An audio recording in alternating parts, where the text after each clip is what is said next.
Magandang araw po sa mga kababayan natin dyan sa bayan ng Mugpog, sa bayan ng Buwak, sa bayan ng Gasan at sa bayan na rin ng Torrijos, Buena Vista at lalong-lalo na dito sa Santa Cruz.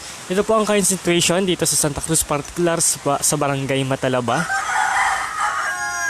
Pabugso-bugso po ang lakas ng hangin na tumatama rito. Ayan. Kumusta po sa inyong mga barangay ngayon? Good morning, Aimline Sase ay Kocho. Kumusta po kayo? Ano po ang sitwasyon nyo ngayong mga pagkakataong ito? Dito po sa bayan ng Santa Cruz ay humihina, lumalakas. At opo, Alan, Ayad, Liwanagan, walang kuryente dito ngayon. Siguro ay buong lalawigan natin ay wala na ring kuryente sa kasalukuyan. Maricar Puentes is watching. Kasalukuyan po ay nakasailalim pa rin tayo sa signal number 3 at asahan natin yung mga moderate damage kung sakali pang lumakas ang pagtama ng bagyong Ambo dito sa atin sa Marinduque.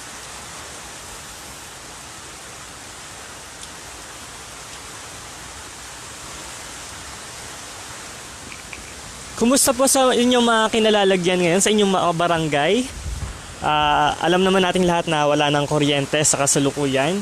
At umantabay lamang po tayo dito sa Marinduque News Network para sa mga bagong kaganapan at mga updates dito patungkol dito sa bagyong Ambo dito sa ating lalawigan. Ayan, katulad po ng nakikita natin, biglang lumalakas ang hangin at minsan dadaan din na katamtaman lamang ang lakas. Morning DJ, anong signal dyan sa Marinduque? Nandito po ako sa Pasig pero taga Marinduque po ako. Dyan sa Kamandugan, Santa Cruz, galing kay Nilo Vargas. Ngayon po ay nakasailalim pa rin tayo sa signal number 3 at asahan po natin yung moderately damage kung sakali pang tumagal ang bagyo dito sa ating lalawigan. Pero hindi naman po natin hinihingi at ipagdasal natin na sana ay lumipas na rin agad-agad ito sa ating lalawigan. Galing kay Lemchi Mendeja Capricho, good morning po. Ingat po kayo dyan mga kababayan. Ingat din po kayo palagi. Dito ako sa Canada, sunny. Galing kay Aimline sa Kocho. Galing kay Alan, Ayad, Liwanagan. Kalakasan na dito sa amin sa puting buhangin sa Buwak. Mamaya po ay pipilitin din nating makapunta sa iba pang barangay dito sa Santa Cruz para mabigyan po kayo ng update patungkol pa rin dito sa bagyong Ambo. Tumutok lamang po kayo para sa mga bagong updates patungkol sa mga balita sa sentro ng Pilipinas. Huwag kayong bisitahin ang ating official website ang www.marinduquenews.com at manatili po kayo nakatutok para sa iba pang kaganapan dito sa balita sa ating lalawigan. Good day, MDJ. Tanong ko lang po, anong signal na ba ang Marinduque? Muli po, inuulit po natin ang ating lalawigan ay nakasailalim pa rin sa signal number 3.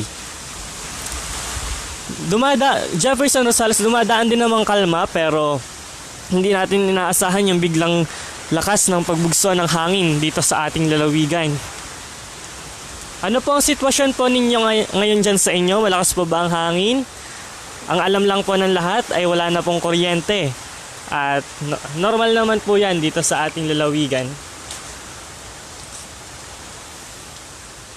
Sa Buena Vista, maulan din. Opo, wala din pong kuryente sa Torrijos. Wala nga daw po, kanina po ay nabanggit din ni DJ Adrian. At kumusta po sa mga taga-Bangbang, Gasan? Mamaya po ipipilitin nating makapunta pa sa ibang bahagi ng bayan ng Santa Cruz para kumustahin at mabigyan kayo ng updates sa mga pangyayari dito sa bayan ng Santa Cruz. Mag-ingat po kayo palagi mga kabayan. DJ, keep safe po dyan, lalo na sa family ko sa Bagakay. Sana ay lumipas na din agad yan. Ingat po kayo dyan. Dito ako sa Cavite, galing kay Jovian sa Diwa. Good morning, DJ. Dave, pa-shoutout po sa Fidelino Ordiliano family sa Banagbog, Santa Cruz, Marinduque from Bacoor, Cavite. Nakakabayan, Paulanin po natin ng dasal, wag po nating hayaan na mas umulan ng mga disaster dito sa ating lalawigan. Paulanin lamang po natin ng dasal at malalagpasan din natin ang lahat ng ito. Sana po ay pag-alis ng bagyong Ambo ay kasama na rin ang pag-alis ng pandemic. Ano po? Be safe po to everyone. Galing kay Odi, Opa, Noreb. Marilyn Longoy, ingat po kayo dyan sa Kabugaw.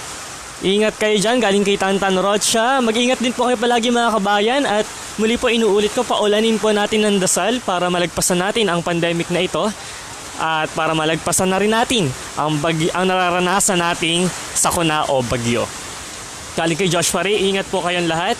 Good morning DJ, ingat po kayo lahat dyan dyan. Kawawa na naman ang saging ni tatay sa Barangay Ipil. Ayan, opo, kawawa po yung mga halaman natin ngayon. Pero sana naman ay wag magspagtumba at sana madiligan lamang. Ano po? Ingat po kayo palagi mga kabayan para sa mga bagong updates sa ating lalawigan. Ugaliin nating bistahin ang www.marinduquenews.com at tumutok lamang po kayo dito sa ating official Facebook page, ang Marinduque News. Ingat po kayo palagi. Magbabalik po tayo maya-maya lamang at pipilitin po nating mapuntahan pa ang ibang barangay dito sa bayan ng Santa Cruz. Maraming salamat po. Muli po, ako po si DJ Dave o si Papa Dave dito lamang sa Marinduque News Network.